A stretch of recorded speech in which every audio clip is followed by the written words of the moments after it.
Guyod ng Balitang Pulis, Patrolman Regan Robles mula sa PNP Aviation Security Group at ngayong araw na Miyerkules, makakasama natin muli bilang special guest co-host si Miss Jehaini Jaira Hernandez, ang former Miss Teen International Grand Winner and Sparkle GMA7 Artist 2023.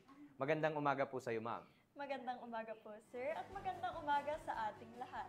Huwag po nating kalimutan i-like, i-follow at i-subscribe ang page ng Philippine National Police, Police Community Affairs and Development Group PCAG Tagapag-Ugnay at Police News Network. Kami po ay maghahatid sa inyo ng tamang balita, kwento ng pulis at serbisyo para sa mamamayan. At ito ang PNP News Online. Ang pangunahing balita ng Police News Network, alagad ng batas, tagataguyod ng Balitang Pulis.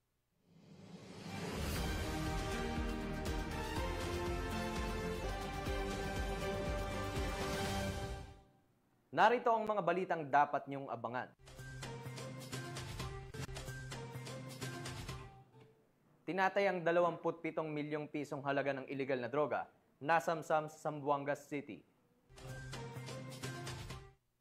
Lalaki arestado sa pananaksak